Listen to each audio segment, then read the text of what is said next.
Hi everyone, and welcome to this week's Brain Coach Tips. I'm Jan Bedell, otherwise known as the Little Giant Steps Brain Coach. I'm so glad you're here to continue the journey to learn, be encouraged, and become equipped with practical actions you can use each day to apply the neurodevelopmental approach to make positive life changes in your family and beyond. Today we're going to talk about one of my favorite subjects, auditory processing. I actually call it the best kept secret in education because not that many people know about it and it affects everything. Before we delve into this very important subject, let's do a little bit of review. Remember I said that first the brain has to be organized. That's the movement that helps the two hemispheres communicate together. If you don't know about brain organization, please visit our website to get more information. After the brain is organized, you first have to receive information through your five senses. The three primary ones are auditory, visual, and tactile. And then that information goes into your short-term memory. You have visual and auditory short-term memory. Auditory is by far the most important, so that's why we're going to spend most of our time today on that. The next step after you receive that information and then you process it in your short-term memory, it goes into storage. Your brain stores that information in a particular place so that you can bring it out. But these four steps have to take place for learning to really take place efficiently. If you haven't already, I want to encourage you to listen to the podcast number 2 for more insight into these 4 steps to learning. Or you can get the NeuroDevelopmental DVD from Little Giant Steps. That will be a 2-hour seminar that teaches you how to test for things and then what to do about it. This will really expand your information about the subject. Today's focus is on auditory processing or your short-term memory. It's kind of like the RAM in your computer. A long time ago, when computers first came out, you would put information into the short-term memory, and if you didn't save it real often, you were very likely to lose it. So what has made all this difference? We used to do a lot more talking to each other. We would eat 3 meals together and talk. Now a lot of times there's games and phones and things like that at the table, and people hardly ever talk to each other. You know, we used to eat 3 meals together and talk and even linger over the dinner table. Now we're in such a hurry that sometimes we just go through the drive-thru, take the dinner, throw it over the back seat on the way to soccer while the child is eating and watching a show on the monitor of the car instead of talking to each other. So what is it that we're talking about here? Auditory sequential processing. This is holding pieces of information together in your auditory short-term memory so that you can do something with it. This is a huge factor in neurological efficiency. Let me give you an example of this functional auditory processing at what I think is the best level that we've ever had, and that's the founders of our country. You know, they could say a sentence and put together 10 or 11 scriptures inside of one sentence. They're responsible for the Federalist Papers. Back then, even the common farmer understood the Federalist Papers. Now our lawyers say, that's the hardest course I ever took, and they're supposed to be our brightest and best. Auditory processing is a huge factor in what we call neurological efficiency. That means how your brain is working, how efficient it works. Because there's so many issues here, this causes many of the symptoms that we're seeing with children labeled with ADD and ADHD and dyslexia and many other things. It really affects every aspect of a person's life. Here's some examples of some global effects that can happen when a person's got low auditory processing. You may be recognizing some of these things in your household when we go through this. If they have low processing, they have trouble attending, staying on task. This is one of the things on the ADD checklist, and it's pretty frustrating for all involved when you ask someone to do something, come back and they're not doing it because they couldn't focus long enough. It affects their behavior. They act like a younger child. They get along with younger children. Oftentimes you think of them as socially immature. A teenager that you think should be acting more his age would be acting like a younger child in this situation. It affects their comprehension, what is said or read to them, or what they read. This is holding those pieces together. They just have a terrible time doing that. You may really recognize this one. Following directions is affected by this sequential processing. You tell Johnny, go upstairs and get your shoes and socks and come back down. We've got to go. Oh, by the way, bring your coat. And Johnny trots up upstairs. And you're busy getting things ready.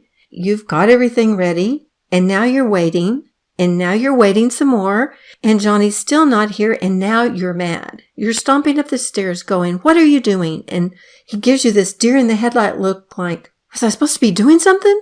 And that just infuriates you because you told him what to do. So you're thinking he's not obeying. Well, he was upstairs. He might even have his shoes and socks on.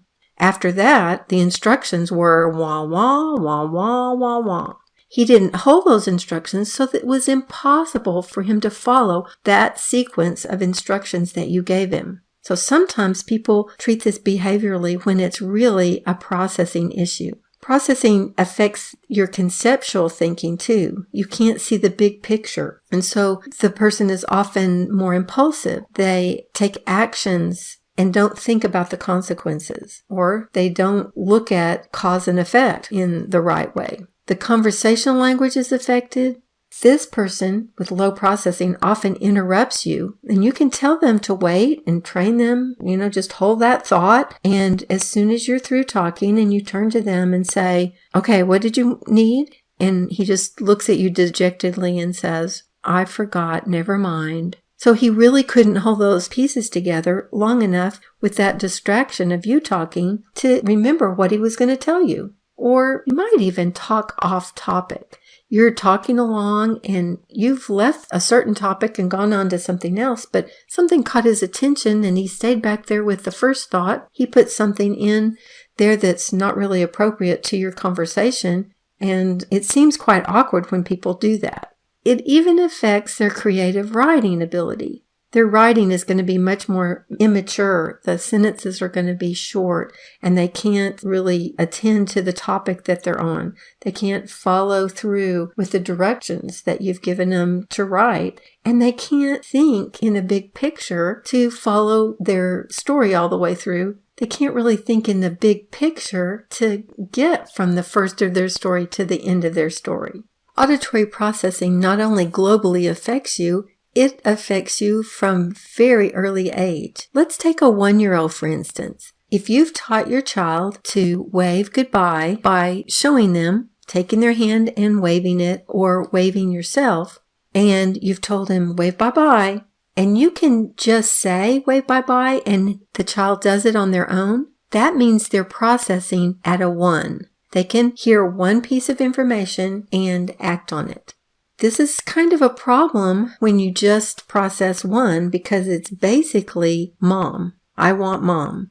And so when you put the child in the nursery at church and they look around and they don't see mom, they say, I don't care how many toys you have or who's going to hold me. I want mom. A 2-year-old should be able to do 2 pieces of information. So you might say to the child, touch your nose and hair. So they should be able to touch their nose and their hair in that sequential order to be at a 2. You actually have more speech when your processing is at least 2. A 1-year-old doesn't have much speech. So if your child has a speech issue, it may be because of processing being low. This can also cause behavioral issues like the terrible 2s. They can process 2 things. I want, don't want. So we want to get them past that really fast. When they're 3 or close to 3, they should be able to do 3 pieces. You might say, repeat after mommy. Car, boat, train. And they say car, boat, train. You say, good job. Do you know if you get your child to 3 faster than 3 years old, then they'll potty train faster. This is going to save you a lot of money on diapers. What did I tell you about that global effect, right? On our website, you can get what's called a Tiny Tot Auditory Processing Test Kit and find out where your little one that's 3 and under is in processing and find out how to help them. One of the solutions we have is a book that I wrote called The Best Kept Secret in Education, Auditory Processing. It's going to give you some games that you can play with younger children, tell you the whys and the wherefores about auditory processing, and also give you a way to help them go up half a step if they're having trouble getting to the next level. Well, we said a 3-year-old should be able to do 3. What about a 4-year-old? You got it. A 4-year-old should be able to do 4 pieces. Now, 4-year-olds are pretty impulsive, right? And they don't see cause and effect very well. Well, I have a friend that found out about our services many years ago, and she had a daughter named Mercy. Mercy was 11 years old, and she was the drama queen of their house. She would have 4 or 5 meltdowns a day. She couldn't get along on the playground, and she was just struggling through life. When Ruth found out about this, she put her on a neurodevelopmental program that included working on her processing. And in 4 months, Mercy went from a 4 to a 6 in processing. Do you know before working on this, she couldn't stay home alone? Well, you wouldn't leave a 4-year-old at home alone, right? That's the kind of thing we're talking about here. You can have irrational things happening in your home, and it could be just because of processing. In those 4 months, Mercy not only went up 2 years in her auditory processing, but she went up a year in math and a year in reading. And Ruth says, I'm a certified teacher. And she said, I've never seen anything affect grades like that, and we didn't do anything different. So she was sold on the whole thing, and she joined to become a neurodevelopmentalist. So what about a 5-year-old? A 5-year-old should be able to do 5 pieces. This could either be words like car, boat, train, bike, bus, or it could be numbers, otherwise known as digits. About 5 years old is the time that most people start to teach their children to read, and if you're a homeschooler, it's basically with phonics that you're going to teach them to read. And interesting enough, phonics is really an auditory approach. You have to hold this piece, this piece, this piece, and the rule together to get the word out. So, if your child is not doing well with phonics, don't go buy another phonics program. I can save you a lot of money. It's not the phonics program that's the problem. It's the auditory processing. It's really best to get the child to a 6. That's the level of a 6-year-old before you really press into phonics. You know, there's always been a really big controversy over teaching reading. Some people will say sight reading is the way to teach reading, and the pendulum swings way over that way, and that's all they do is sight words. And then some people will say, no, the only way to teach reading is phonics, and the pendulum swings all the way back over that way. Well, remember, in the talks that I've given before, I've encouraged you to think differently. It's really okay to have a really great sight word vocabulary and use phonics as well. So what we advocate is you find out when you test your child that they don't have a good 5 working on 6 digit span, then you want to teach them with sight words for a short time while you're working on auditory processing. Then you add the phonics back in and everything is more successful. The reason that we advocate this is because we're really sight readers. We read by sight as soon as we know a word, and after that, if there's a word that we don't know, then we use the decoding that phonics provides. There was a university study, you may have seen this going around in the emails. It says, according to the English University study, the order of letters in a word doesn't matter. The only thing that's important is that the first and last letter of every word is in the correct position. The rest can be jumbled, and one is still able to read the text without difficulty. Now, I just read that, and all of this text is all jumbled up. But your mind just automatically just records it like that. Now, you might be saying, Jan, I'm a homeschooler. I believe in phonics as the only way to teach reading. What I want to do is encourage you that we're going to go ahead and work on sight for a little bit. I'm going to give you some tools to do that. Work on their processing. And like I said, usually they go up 1 every 4 months, at least a half every 4 months. and then they'll be ready for phonics, and then you'll be successful. You want to set your child up to be a success. So what you can do is look on the website. There's several different things that we offer there to help with this in the interim. And don't get me wrong, I love, love, love phonics if the child's processing is good. Otherwise, it's just very discouraging for everybody. So you can look at the 1,000 words. These are 1,000 most commonly read words in the English language, and you can use the flashcards to teach some sight words. There's also something called Instant Words. That's a computer program that flashes the words on the screen one at a time. There's about 10 or 12 in each set, and they give them multiple times of input for those words, and they learn them, and then they can play games with them. That's kind of a fun thing to do too. Another resource you might want to consider is a wonderful series of books by Pathways. They're Pathway readers. The first one is called First Steps. The first 3 books, First Steps, Days Go By, and More Days Go By, we have a companion CD that teaches them the words to these books. Now, why are these so important? Well, they are hardback books, so for those delayed readers that don't want the baby books, because a lot of phonics looks very young to them, and that's defeating for them. So it's a hardback book. It looks like a chapter book, and they have success with it. It's amazing the difference in your child when they go, oh, I really can read. And you just break that thought in their mind that they can't read. What about older children in auditory processing? What should their level be? Well, a 7-year-old or a 10-year-old auditory test or anyone older than 7 up into adulthood should be able to do at least 7. So what I want you to do is go to littlegiantsteps.com. Get that kit, find out where they are, and it's going to tell you some things to do about making auditory processing better. Let me just give you a contrast in functional ability between 2 sisters. Ruth had the daughter Mercy, and she also had Angela, who was a little younger, actually 3 years younger. She put them both on a neurodevelopmental program, and they really emphasized auditory processing, and Angela at age 12 could do advanced. She could do 8. And do you know that her functional ability was so great because of that she was able to work for me when I went on the road? I would go to San Antonio, and she would be like branch director. She would be interacting with families. She would be helping with children while I was talking to the parents or answering questions for the parents as I was with the child. She would reschedule, run the credit card, make appointments. It was amazing what she could do at age 12.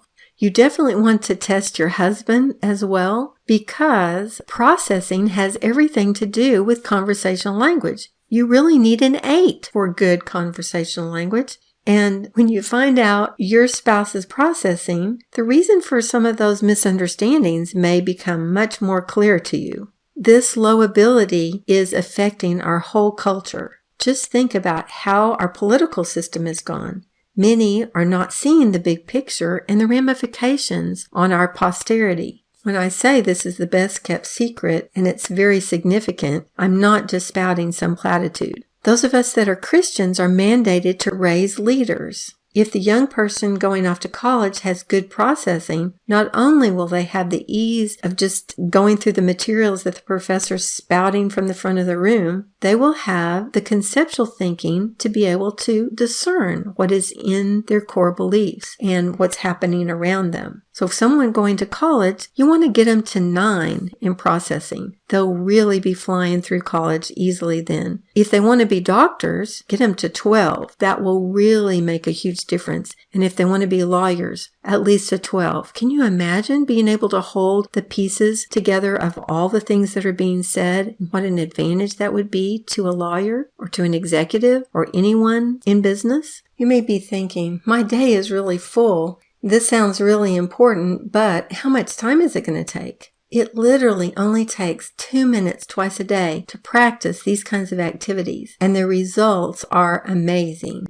You will have increased maturity. Their academics are going to be easier. Their attention span is going to be longer. Their conversational language will be incredible. Their behavior will be improved. They'll be able to use phonics well, comprehend, and follow directions. Wouldn't that make a big difference in your homeschool? When your child has good auditory processing, they are just like radar, picking up information everywhere that they go. In addition to what we've already listed, if that wasn't enough, their speech patterns will improve, their reasoning skills get better, they understand cause and effect, their social skills improve, and you'll just see a more confident child emerging. Remember, a person first has to receive information from the environment, then process it in their short-term memory, and then they can store it. Just think how much more will be stored if the processing is at peak performance. So what are the things that you can do to help increase processing ability?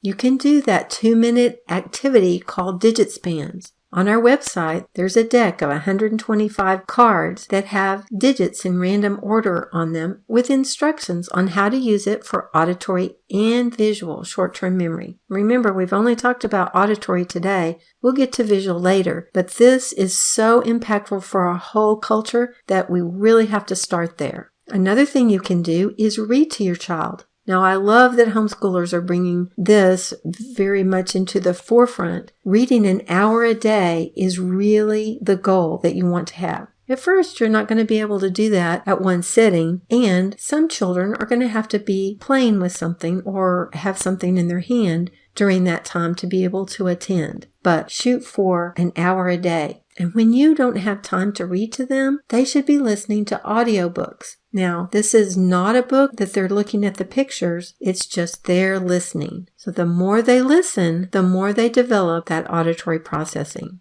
If you found that your child is low in processing and they're having trouble with phonics, we mentioned some of those resources. There's one more thing that you might want to try, and this is called echo reading. What you do is find something that they really like to read or they're very interested in the topic, and you read a small portion of the text and they read the very same thing, echoing what you just read. It's not every other paragraph. Now, if they're really low readers, you're going to read one sentence and then they read it. If they're a little bit higher, you read 2 sentences and then they read it.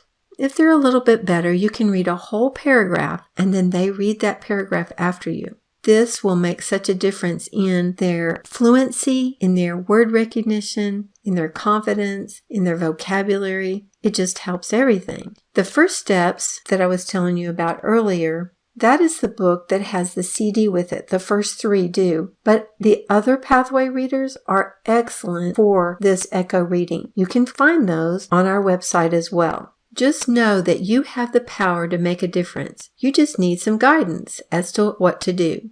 I'd like to encourage you with this scripture from Romans 15:13. May the God of hope fill you with all joy and peace as you trust in Him, so that you may overflow with hope by the power of the Holy Spirit. My prayer is that this important message encourages you to stay tuned for more brain training tips to make life and learning easier. For now, it's the Brain Coach signing off and reminding you that neurodevelopment is a dynamic approach to life. So think differently. The solution is not in the problem.